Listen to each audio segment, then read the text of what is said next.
Gente, eu não sei se vocês estão me ouvindo, já começou a reunião, eu não tô meio perdida aqui. Vai começar agora, Simone. Olha, Cíntia, um abraço, viu? Obrigada. Nada. Bom, pessoal, então vou começar aqui, né? Foi pedido para a gente fazer os protocolos, para a gente apresentar, né, esses protocolos. Então, hoje serão 3 protocolos que foram feitos para a oncopediatria. Tem algumas situações de emergência oncológica que eu acho fundamentais, né? Por exemplo, neutropenia febril, lise tumoral e o de massas abdominais, que é uma que gera muita dúvida, por serem sintomas muito semelhantes, né, das patologias benignas e malignas. Então, eu achei essencial fazer desses 3 protocolos e eu vou apresentar rapidamente aqui, tentei fazer um fluxo mais fácil para a gente conseguir usar, né, que tudo que dê para usar na Santa Casa e que gere essa aliança, né, da pediatria e da oncologia pediátrica. Então, vou começar pelas massas abdominais. Então, os tumores abdominais, né, eles são mais frequentes, são os benignos, né, os fecalomas, a hepatosplenomegalia infecciosa, malformação intestinal ou cisto. Os malignos são raros, né, só que eles são muito semelhantes aos benignos, né, a sintomatologia é muito semelhante aos tumores benignos. Por isso que é sempre importante essa avaliação criteriosa, né, esse estudo, para a gente não atrasar o diagnóstico oncológico, que hoje, atualmente, o nosso maior problema é o atraso do diagnóstico. Porque como as crianças, a maioria dos tumores são germinativos, esses tumores, essas células proliferam rápido, então as metástases acontecem com muita frequência, o que torna, né, diminui a chance de cura para a gente. Olha, mandou aqui que não está passando os slides? Não tá, doutora Cíntia. Só tá o inicial. Tá aparecendo, tá no inicial ainda? Tá, da Santa Casa. Ai. E será que você consegue abrir o chat? Porque muita gente não tem microfone. Aí comunica agora, por lá. Passar o slide. Agora tá. Se eu deixar assim, fica ruim para vocês lerem? Não. Tá aparecendo o slide em si ou tá aparecendo na tela do PowerPoint? Vou te mandar aqui uma foto. PowerPoint. Isso. Então, vou deixar no PowerPoint, que aí a gente vê. Pode ser assim? Pode. Pode. Então, tá. Então, o que é importante para a gente para investigar, né? Para fazer essa investigação diagnóstica? O que é importante para o pediatra lembrar, né? Nessa fase inicial de uma massa abdominal? A idade é fundamental para a gente conseguir estreitar as hipóteses diagnósticas. Eu vou colocar um quadro depois, que é um quadro de diagnóstico diferencial, que é ótimo, que a gente consegue, pela localização e pela idade, a gente já consegue fazer uma prévia, né? Então, caracterizar também a evolução da massa, quanto tempo que estava ali, se cresceu, quanto que ela cresceu, porque normalmente cresce uma evolução, tem uma evolução rápida, né? A oncologia, a evolução é rápida, a pediátrica. Se ela é fixa, qual local que ela estava, né, presente inicialmente, se ela é pulsátil, se está associada à dor ou outros sintomas, se tem palidez, emagrecimento, cefaleia, linfonodomegalia, náusea, vômito, alteração do hábito intestinal ou urinário.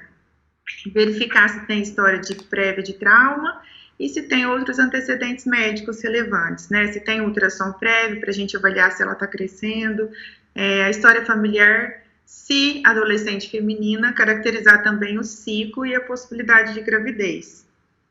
Esse quadrinho é muito bom, porque a gente, pela localização, pela idade, a gente consegue pensar nas hipóteses benignas e malignas, né? Então, depois eu mando para vocês. Eu também aponto.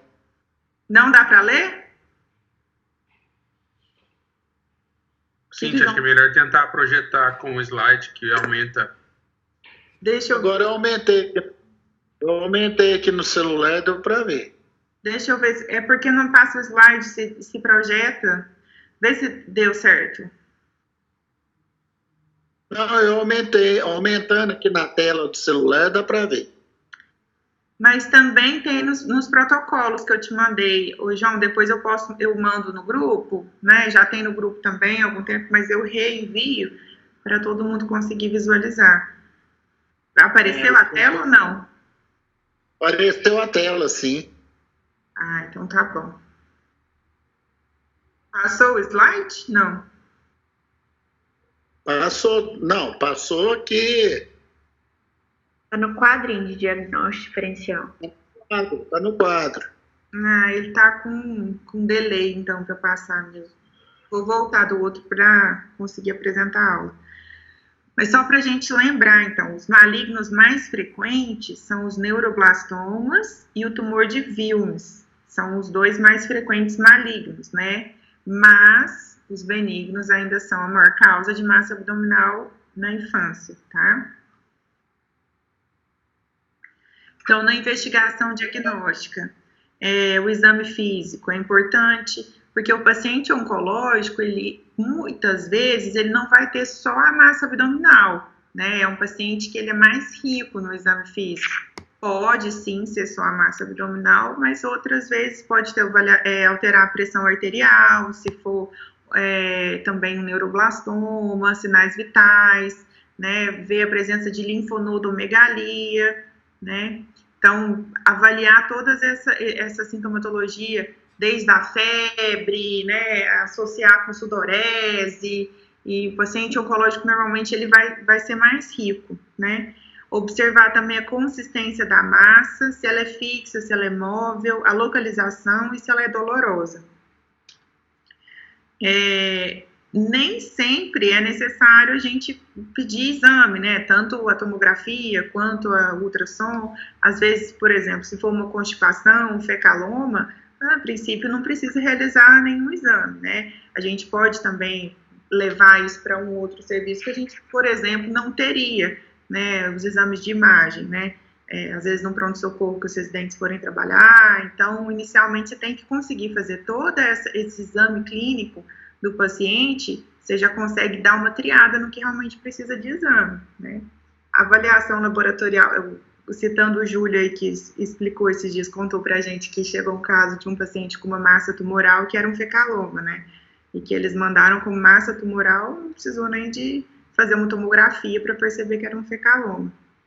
Avaliação laboratorial, então, eu vou colocar também um outro quadrinho do que solicitar, mas inicialmente um hemograma com esfregaço. O esfregaço já é feito quando a gente pede o hemograma. É aquela gotinha de sangue que eles colocam na lâmina e fazem realmente é um esfregaço mesmo, para avaliar as células, né? O perfil hepático, função renal, análise de urina, alfa-fetoproteína, beta-HCG em alguns casos, né?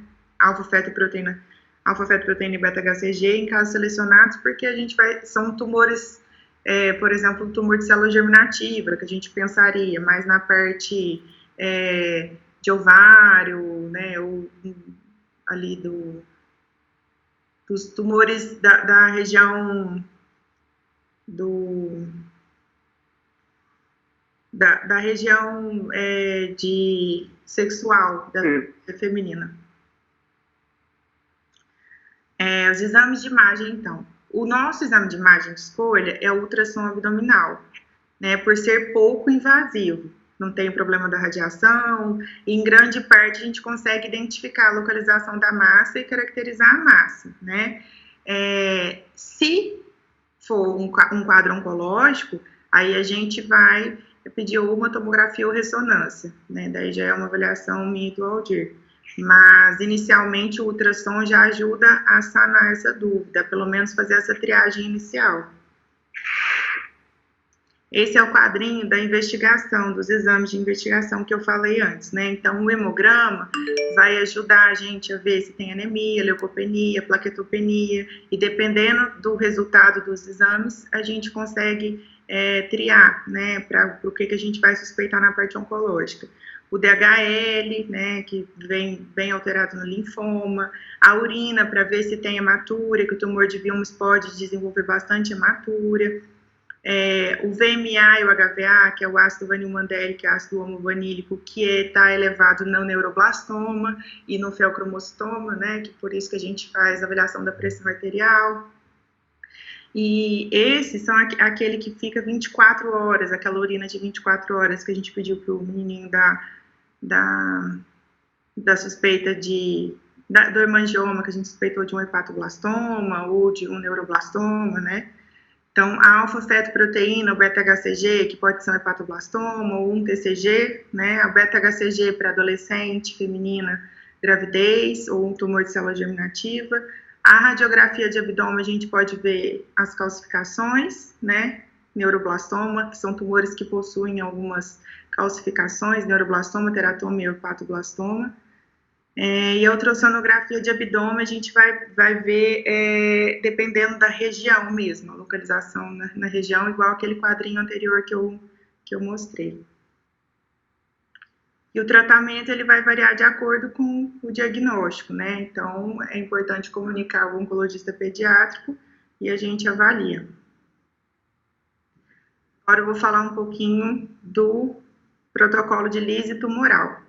Esse protocolo é importante, principalmente para os residentes que dão plantão em outras cidades, né, que vão para outras cidades. E por que ele é importante? Se você pega um paciente com uma leucose, né, na cidade, por exemplo, lá em Capitinga, pega um paciente, até o outro hospital aceitar, esse paciente ele pode fazer essa lise tumoral. E se você consegue ficar, se você precisar ficar com ele até uns 5 dias, você precisa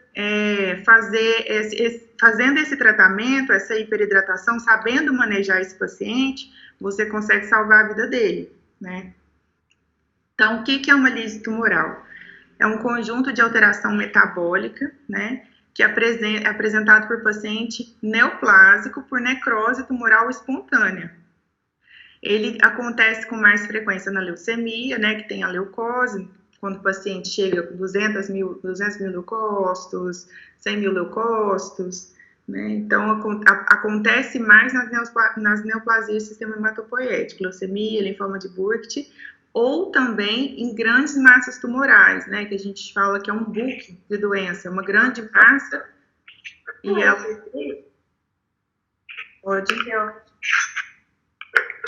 pode vir a sofrer essa necrose tumoral espontânea, né, fazer apoptose. Então, o que acontece? Nesses casos, tem essa liberação de nucleoproteínas, fosfatos, eletrólitos intracelulares, né, e eles superam a capacidade excretora, né, de tamponamento do organismo. Então, acontece a síndrome, né, que é o quê? A hiperuricemia, hiperfosfatemia, hipocalcemia, hipercalemia e acidose metabólica. E aí, isso pode gerar também a insuficiência renal e arritmia, né, com consequente morte súbita. Então, por isso que é importante a gente saber manejar a lise tumoral. Eu tentei fazer de uma forma bem rápida e simples para vocês conseguirem manejar com mais facilidade. Então, como que é feito o diagnóstico se o paciente tem a lise tumoral, né? Essa classificação de Cairo Bishop foi proposta em 2004 e ela é usada desde então. Eles já tentaram criar outras classificações, mas essa é a mais simples de todas e a mais prática e realmente, dentre os estudos, é a que fez mais sentido. E é o que atualmente o COG usa, que é o Children's Oncology Group. E então ela é dividida em síndrome de lise tumoral laboratorial e síndrome de lise tumoral clínica. A síndrome de lise laboratorial é quando tem uma ácido úrico maior que 8 ou um aumento de 25% do valor basal, né? Então, como você vai ver isso?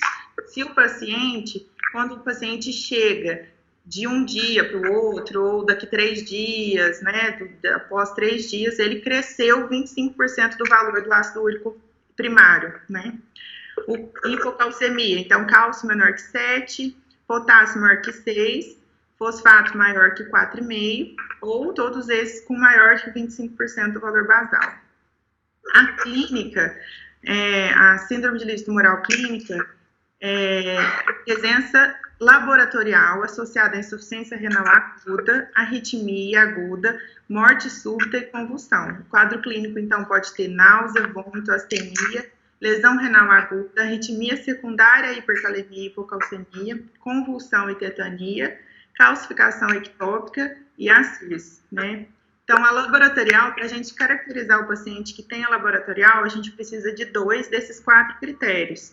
E a clínica, a gente precisa ter, pelo menos, a laboratorial mais qualquer sintoma clínico. Aí a gente já considera também como uma síndrome de ilícito tumoral clínica. O tratamento, então, a gente vai avaliar a carga tumoral e a sensibilidade da neoplasia ao tratamento oncológico. Aqui eles falam como que é feito, né? Acho que eu não preciso ler, mas já para vocês saberem, se a gente vai classificar como risco baixo, risco desprezível, risco intermediário ou alto risco, né? Alto risco de lisar o tipo do tumor, classificado de acordo com a quantidade de leucócito, se é bulk de doença, se a doença é grande, né? Se ela responde rapidamente, por exemplo, a leucemia é muito responsiva ao corticoide. Então, a gente sabe que quando faz o corticoide, tem alto risco de lise tumoral. E a prevenção conforme o risco, né? Um risco desprezível é aquele que não precisa monitorar, aquela doença pequena, que às vezes é um linfonodo que cresceu mais, que é um linfoma que foi descoberto só, um linfonodo que foi ressecado, tem poucos outros linfonodos pequenos, né? O risco baixo, então, é necessário exame diário, hidratação endovenosa e o uso do halopurinol, que eu vou explicar. O risco moderado, os exames são coletados a cada 12 horas, hidratação endovenosa, halopurinol ou rasburicase, que a gente não tem, se for necessário em casos extremos, né, a gente pode tentar conseguir, e tem que internar o paciente. Risco alto, exame a cada 8 horas, hidratação endovenosa, rasburicase se estiver disponível, halopurinol, internar o paciente, monitorização cardíaca, nesse caso esse paciente precisa ficar em UTI. Então, seria o tratamento da lise tumoral. É uma hidratação endovenosa, né? A gente objetiva diurese mais que 100 ml metro quadrado hora. Essa hidratação pode chegar a 3 litros, né, por metro quadrado, mas a gente precisa saber da condição cardiológica do paciente antes. A alcalinização da urina não é indicada de rotina, mas pode também ser feita. A rasburicase é uma droga usada, ela custa aproximadamente R$ 1.800, então é caríssimo, mas é uma droga que você faz só uma vez e ajuda a diminuir o ácido. As duas drogas, a rasburicase e o halopurinol, são para diminuição do ácido úrico, né? E o halopurinol é o que a gente consegue, é o que a gente tem em quase todos os serviços hoje em dia, né? A rasburicase é raríssimo ter um serviço que consiga. É uma droga muito cara, né? E se o paciente for portador de G6PD, ele pode causar hemoglobinemia. Mas o halopurinol, foi feito um estudo que mostrava que 43% dos pacientes, mesmo em uso de halopurinol, elevava o ácido e nenhum paciente elevou o ácido úrico. Então, realmente é eficaz, mas é quase inacessível para a gente. Então, o halopurinol via oral, que ele é ainda mais barato, a gente usa em casos mais leves, nessa dosagem que eu coloquei aí, 600 a 800 miligramas dia, dividido em 3 doses. E o halopurinol intravenoso, 200 a 400 miligramas quadrado dia, dividido em 3 doses, que a gente vai usar em pacientes. A gente normalmente usa o intravenoso mesmo, que é um pouco mais fácil de ser administrado. O tratamento da clínica, da síndrome clínica, é a hidratação endovenosa, a monitorização em UTI ou sala de emergência, exames a cada 4 a 6 horas, se necessário, e solicitar a avaliação da nefro, né, para acompanhar, justamente para a excreção, né, dos eletrólitos. Neutropenia febril, agora o protocolo de neutropenia febril. Esse protocolo a gente fez mais direcionado para os pacientes oncológicos, né? Então, pelo hospital mesmo, mas pela parte da oncologia pediátrica. Oi? Gente, só um minuto. Tem gente com o microfone ligado, tá fazendo ruído. Pede para desligar, fazendo favor.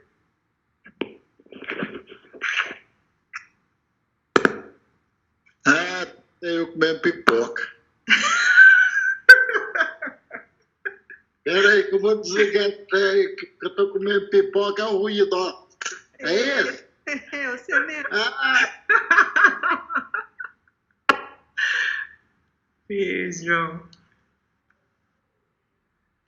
Agora eu vou falar um pouquinho de neutropenia febril, então. A neutropenia febril é muito frequente nos pacientes que fazem uso de quimioterapia, né? Aproximadamente 1/3 dos pacientes vão ter febre durante o período que ficam neutropênico. Quando a gente faz a quimioterapia ela é aplasiante, né? E a gente ele tem um período, é variável, mas é em média de 7 a 14 dias o nadir dessa quimioterapia. Então, teoricamente, a partir do primeiro dia que o paciente faz a quimioterapia, você conta 7 dias, por exemplo, se ele faz uma quimioterapia de 5 dias, 2 dias depois que ele terminou a quimioterapia, já é o período de nadir de neutropenia. Então, ele fica do 7º ao 14º dia com a aplasiado, né? Fica aplasiado nesse período. E esse período é o período mais crítico do paciente oncológico, porque além da neutropenia, é um paciente que vai ter plaquetopenia e que vai ter anemia, né? Então, o paciente corre de sangrar, de infectar, ele fica muito sensível. Por isso, a gente precisa prestar bastante atenção nesse paciente neutropênico, tá? O que a gente considera neutropenia? Neutropenia são menores, que até a gente divide em grave, né, moderada, leve, mas para a gente, o paciente oncológico, é aquele que tem menos de 500 células, tá? Ou que tem menos que 1.000 células com tendência à queda, que a gente vai avaliar o monócito, né, com tendência à queda para menos que 500 células, que na árvore das células, né, na árvore hematológica, o monócito é o primeiro a aparecer, então a gente avalia pelo monócito. Então, se ele tem tendência à queda, nas próximas 48 horas, mesmo que ele tenha 1.000, ele está no nadir, ele está entrando no nadir. Ele tem 1.000 células, mas está entrando no nadir e tem pouco monócito, tem 2% de monócito, então provavelmente esse paciente vai cair e a gente já considera ele neutropênico, se ele tiver febre, neutropênico febril, tá? A febre, no nosso protocolo, a gente considerou a temperatura axilar de 37,5 medida 3 vezes em 24 horas, com intervalo superior a 4 horas entre cada uma delas, ou uma medida isolada superior a 38 graus, né? Muitas vezes as mães medem e tem essa dificuldade de medir, às vezes a gente conhece, vocês conhecem, né? Sabe como é que é? Aí o paciente, a gente já sabe que está muito neutropênico, fez uma quimio mais forte, então a gente já pede para ver quando vai chegando nos 37,5, 37,8, né? Porque normalmente acima de 37,8 a gente já pede para ver em um pico, mas pela dificuldade também do paciente chegar aqui e a gente não consegue pegar aquela hora de ouro, né? Que a gente considera extremamente importante, que é a primeira, fazer o antibiótico na primeira hora, porque a maioria dos pacientes não são de passos. Então, o paciente que chegou na enfermaria, né, que chegou no pronto-socorro, com febre e neutropenia, o que a gente precisa colocar até para a gente passar? Às vezes a gente que encaminha para vocês, mas se chega um paciente, vocês precisam passar, né? Então, o que é importante para a gente? A doença de base. Por que a doença de base é importante?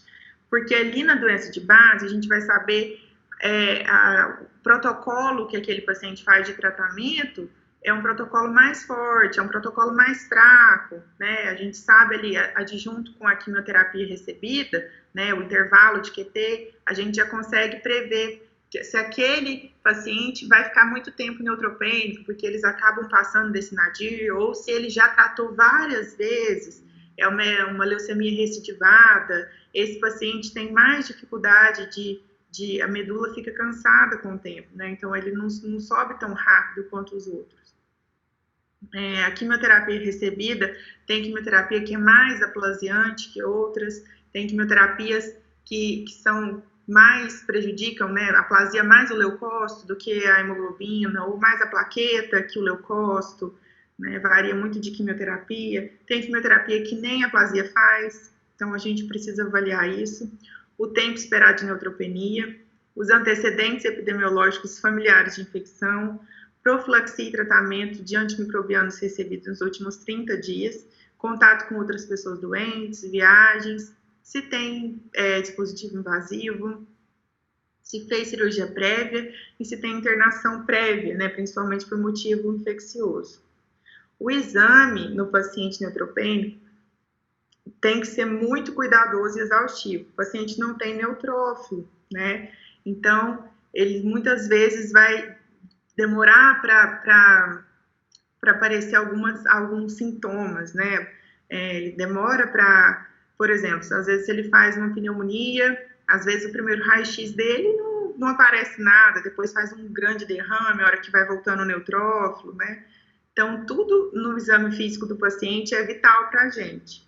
Então, tem que avaliar a temperatura, pressão arterial, frequência cardíaca e respiratória, olhar o sítio de inserção do catéter, mesmo se não tiver saindo secreção purulenta, então, muitas vezes não consegue fazer pus naquele momento que ele não tem neutrófilo, mas ver se está infectado, se está inflamado, se está avermelhado, se está edemaciado, se está duro ao redor, né, se está quente.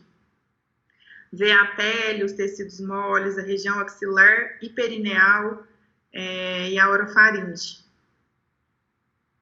Eles fazem muitas lesões no ânus e na boca também, que é mucosa. Eles fazem muita lesão em mucosa, que é a célula de alta proliferação, eles acabam fazendo essas lesões. Então, por isso que é importante avaliar também região genital. Nos exames laboratoriais, então, o que é importante para a gente? No paciente que deu entrada com febre e neutropênico oncológico, a gente vai pedir um hemograma completo na admissão e a cada 48 horas, enquanto o paciente estiver neutropênico.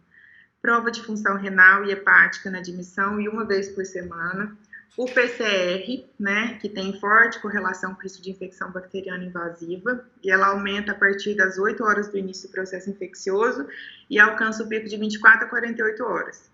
Tem que ser coletado no início de todo episódio de neutropenia febril e nas próximas coletas de hemograma, porque a gente precisa fazer a curva e é preciso pelo menos 3 medidas. As culturas, então, coletar a amostra de cultura de hemocultura periférica, se o paciente não tiver catéter central, se tiver coletado o catéter central e se tiver duplo lumen de cada via, né? E a cultura de urina. E se tiver qualquer lesão infectada, tem que coletar também cultura. E se o paciente tiver diarreia, com aquelas características, né, água de arroz ou purulenta, né, coletar com a procultura. Os outros exames a gente vai fazer só se tiver alguns dados, alguns sintomas específicos, né, o líquor em criança com suspeita de infecção do sistema nervoso central, exame de imagem. O raio-x de tórax tem baixa sensibilidade em criança neutropênica, né, o que eu já expliquei. Então, de qualquer forma, é indicado no início de todo episódio de neutropenia febril. A tomo de tórax é usada para exame de escolha para diagnóstico de infecção de trato respiratório inferior. Ele deve ser solicitado em todo paciente neutropênico que mantenha a febre depois do 4º a 7º dia de uso de antibiótico terapia de alto espectro. Usou só um ceftriaxona ou o cefepime inicial, a gente não precisa, deu o 3º dia, não precisa fazer tomografia de tórax, né? A gente espera, amplia o espectro, e mesmo assim o paciente persiste com febre, a gente tem que lembrar que esses pacientes são os que a gente vai pensar em fungo, tá? Principalmente, né, nos pacientes portadores de LLA, de leucemia recidivada, ou paciente que já recebeu, que já fez o transplante, tá? Que esses pacientes são os que têm as células mais frágeis, então, que são aqueles pacientes que a gente vai suspeitar sempre das infecções mais mais complicadas, né, realmente de imunodeprimidos.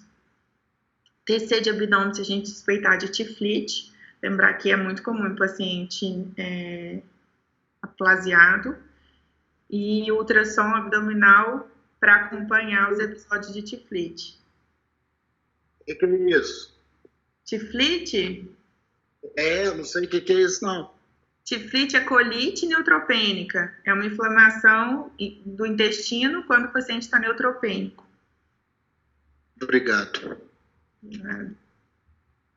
Porque o paciente, por exemplo, o paciente, o que acontece com a gente? Foi o que aconteceu com aquela Yasmin, né? A mãe dela, o paciente fazia quimio, né? Ficava aplasiada, a mãe dela ia no barzinho da frente, comprava uma pamonha para ela e uma coxinha, e ela ia comer, né? Então, neutropênica, sem defesa, plaqueta baixa, hemoglobina baixa, transfundindo, comendo coxinha da esquina com pamonha. Então, com certeza o paciente acaba evoluindo, né? De várias formas, assim, quando está em casa, e a criança é criança, não entende muito bem, e se a mãe não fica em cima, muitas vezes a gente tem esses problemas. Não só por isso, mas o paciente fica aplasiado muito tempo, às vezes tem 2 leucócitos, 1 neutrófilo, 2 neutrófilos, então eles acabam fazendo essas infecções mais graves. Então, pela classificação de risco infeccioso, a gente vai considerar, deixa eu ver se eu coloquei aqui embaixo. Então, a gente vai considerar baixo risco infeccioso ou alto risco infeccioso. Ambos a gente vai tratar internado, porque a gente não tem condição do paciente vir fazer o antibiótico e ir embora. Então, a gente vai dividir em baixo risco e alto risco. No baixo risco, a gente vai usar ceftriaxona, 50 mg quilo dia de 12 em 12. A gente usa em tumores sólidos, leucemia linfóide aguda em remissão sem comorbidade, linfoma em remissão sem comorbidade e o PCR menor que 90. Lembrando que as nossas leucemias linfóides agudas em remissão são mais raras, né, assim, de acontecer. Normalmente eles sempre vêm com comorbidade ou com alguma coisa mais complicada, a gente acaba colocando cefepime.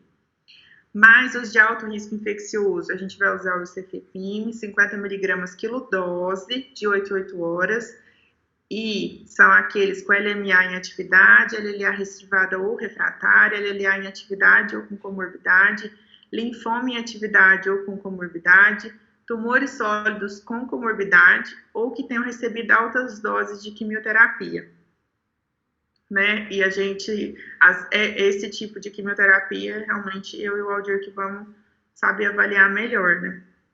E o PCR maior que 90.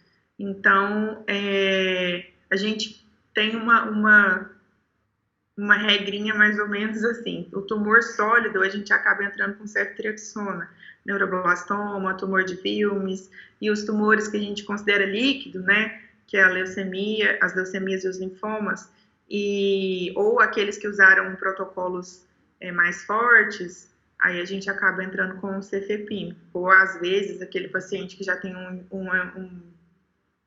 um histórico pior, né, a gente tem algumas outras medicações, que eu vou falar mais para baixo. Cíntia. Oi. Cíntia. Oi. E usando a metade da dose da ceftriaxona, dá conta? Então, isso aí é questionável, né? A gente tem lugares que usam 100, tem lugares que usam 50. A gente, às vezes, usa 50, às vezes a gente acaba usando 100 para paciente que tem alguma infecção, sei lá, sistema nervoso central, que a gente suspeita, mas no geral a gente acaba usando de 50 mesmo, João. Tá bom.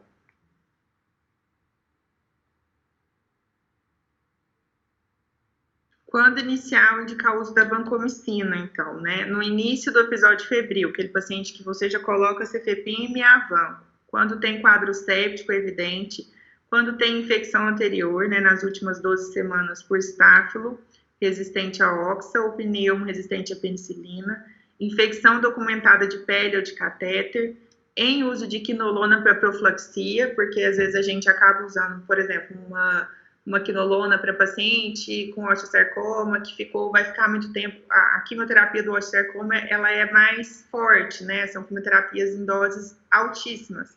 Então, às vezes, a gente acaba usando a quinolona para profilaxia, né? Coloca por longos períodos. Ou estar em tratamento de processo infeccioso com quinolona por mais de 5 dias. Presença ou suspeita de infecção no sistema nervoso central. Pacientes que receberam altas doses de ARAC, fator de risco para infecção estreptocócica. ARAC é a citarabina, que é um quimioterápico, né? Particularmente Streptococcus viridans, com presença de mucosite, que acontece por causa da quimioterapia. Suspeita ou evidência de infecção por bacilos cereus. E durante o tratamento do episódio febril, então, se persistir a febre mais de 72 horas, isolamento em hemocultura ou outro sítio de coco gram-positivo, piora clínica importante, hipotensão, choque, insuficiência respiratória, suspeita ou diagnóstico de pneumonia e diarreia, mais de 7 evacuações com fezes, que a gente, às vezes, considera como colite, e aí a colite a gente coloca o metronidazol também. Nesse caso, a gente associa, né? Pode só colocar o metronidazol ou associar. Indicação do uso de Anfo-B. Oi. A quinolona, vocês usam em qualquer faixa etária ou tem alguma faixa etária específica? Não, a gente costuma usar o tumor ósseo mais em adolescente. A gente costuma usar mais em adolescente mesmo, João. A criança menor vocês não usam, né? Não, a gente acaba não usando muito quinolona. Não, a gente não usa quinolona em criança pequena, não. A gente usa em criança pequena, os tumores são diferentes, assim, são tumores, tipo, a gente acaba internando, até pela faixa etária mesmo. E aí a gente usa ceftriaxona direto. Indicação, então, do uso de Anfo, né, Anfo-B. Em qualquer momento da neutropenia, do tratamento de neutropenia, a gente vai usar, se tiver piora clínica evidente, se é o isolamento de levedura ou fungo, né, filamentoso em sítio estéril, ou suspeita de infecção fúngica sistêmica, por exemplo, uma dor retroesternal, presença de lesão pulmonar sugestiva de fungo, infiltrado intersticial nodular. E se for uso empírico, se tiver persistência da febre por mais de 5 ou 7 dias durante o tratamento do episódio de neutropenia, ou for portador ou colonizado por levedura em episódio anterior de neutropenia febril, ou isolamento de levedura em 2 ou mais sítios não estéreis, urina, escarro, fezes, pele, em paciente apresentando febre sem foco infeccioso definido. Colonização por fungo filamentoso, né, aspergilos ou fusarium. E indicação do uso do metronidazol se tiver suspeita forte ou confirmação de colite pseudomembranosa com pesquisa de toxina para Clostridium difficile ou presença ou suspeita forte de abscesso perineal ou infecção intraabdominal, né, tiflite ou apendicite. Quando o paciente faz o uso de meropenem ou imipenem para essas infecções, o metronidazol não é associado. Enfim, é isso. Tem mais perguntas?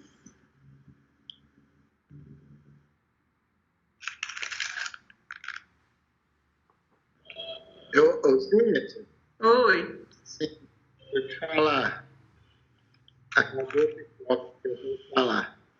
Gente, Oi. nosso atendimento, então, chegou o paciente oncológico, o mais importante seria ali fazer uma anamnese, um exame físico bem feito, fazer aquela propedêutica inicial e o antibiótico terapia a gente entrar com um ou outro, dependendo do caso. Ceftriaxona ou pepine, não é isso? Isso. E o restante, parece que o restante é evolução de enfermaria, né? Para a gente seria isso mesmo. Para a parte pediátrica, seria isso. A parte inicial mesmo. Eu coloquei só porque, para entrar, a vancomicina é importante, né? A gente, às vezes, precisa começar com ela no primeiro pico de febre. Por isso que eu coloquei a vancomicina, mas as outras acabam sendo com a gente mesmo. E uma coisa que é muito importante também é o início precoce do antibiótico, né? Então, esses pacientes, assim que chegam, sabendo que a neutropenia febril, muitos já trazem o hemograma, ou se não tiverem, assim que sair o resultado aqui, fazer a primeira dose de antibiótico de imediato, né? Ideal que seja feita a primeira dose de antibiótico na primeira, segunda hora depois de ter chegado ao hospital. Ô, Cíntia. Oi. Parabéns pela apresentação. Existe alguma recomendação especial naquela criança pós-QT que às vezes tem algum contato positivo com Covid? Existe alguma recomendação especial se chegar com quadro febril para a gente? Tem algumas recomendações, assim, mas teoricamente, inicialmente seria tratado, não brincaria pela neutropenia, sabe? O tratamento não tem alguma coisa que saiu que seja usada para criança neutropênica, que modifica muito da criança não neutropênica, sabe? A gente teve até uma aula esses dias com a Intec lá do CAC, e ela falou sobre isso, falou que eles usam bastante a parte corticoide e iniciam também o fenoloquine, né? Eles fazem bastante fenoloquine para o paciente com dificuldade, porque a gente não usa fenoloquine para leucemia, né? Mas acaba usando nesse caso para recuperar um pouco. Em dose habitual, né? É porque no adulto, eu tenho atendido no consultório, jovens e adultos que já chegam com neutropenia, não oncológico, sabe? Leucopenia, principalmente associada a neutropenia e linfopenia, que é o principal marcador, igual foi falado numa aula recente, né? Acho que da Rosana. Então, às vezes confunde, né? Será que é neutropenia induzida, infecção pós-químio? É difícil, né? Alexandre, mas sendo um paciente pós-químio, neutropênico, febril, se ele for contactante, ele tem que ser considerado como caso suspeito, fazer os exames, mas o tratamento inicial de neutropenia febril a gente não tira, né? Legal. Então inicia antibiótico de qualquer forma. Tá. Esse é o ponto. Obrigado, obrigado, Cíntia. De qualquer forma, associada a isso, a gente iniciaria o granuloquine, mas do tratamento do Covid mesmo, se der alguma coisa relacionada à parte oncológica, não tem nada diferente, não, tá? Tá bom. Muito obrigado. Parabéns pela aula. Obrigada. Cíntia. Oi, Rosana. Parabéns, viu? Foi ótima apresentação, excelente. O que eu queria falar aí para acrescentar é que a gente sempre deve lembrar os espectros de ação dos antibióticos, né? Para a gente não confundir. Então, você vê que existem critérios muito bem definidos para o início de vancomicina, né? A gente sabe que a vancomicina é um antibiótico que pega estafilococo, estreptococo e enterococo. Então, é nessas três situações que a gente vai iniciar a droga. E aí, lembrar bem dos critérios, porque quando a gente vê que a criança está com febre, é neutropênica, a gente apavora, né, para usar a vancomicina. Que fala, nossa, como que faz? Já põe Taz e Vanco, Cefepime e Vanco, Mero e Vanco, tal. Então todo mundo já tem esse impulso de querer sempre colocar vancomicina. E a gente sempre lembrar desses critérios aí que é importante. Assim como a anfotericina B, que é uma droga extremamente tóxica, né? Hepatotóxica, nefrotóxica. E aí tem que ter também os critérios bem estabelecidos para a gente poder iniciar, mesmo sendo neutropênico.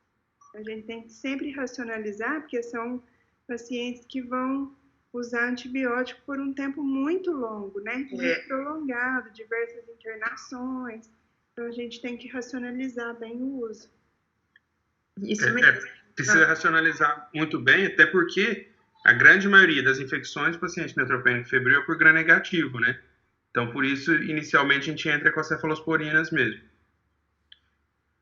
Isso, e isso que a Rosana falou é muito importante. Os pacientes, muitas vezes, o tratamento deles em 2 anos, né? A leucemia a gente trata por 2 anos. Então, é um paciente que tem recorrência de quadro infeccioso e que acaba sendo muito importante essa parte do antibiótico. Perfeito, parabéns aí, galerinha da ONCO, vocês estão de parabéns, viu? Serviço 1000. Obrigada, Rosana. Obrigado. Cíntia. Parabéns, obrigada. Obrigada a vocês, gente. Certo, então, gente, boa noite, então, para todo mundo. Muito obrigada. Obrigada, Até a sim. próxima aula. Até a próxima aula. Até a próxima. Tchau, tchau. Isso, gente, boa noite. Obrigada, Aldir, também. A próxima é Sepsi, viu? É a Carol e eu que vamos apresentar. Quarta que vem, 19h30, né?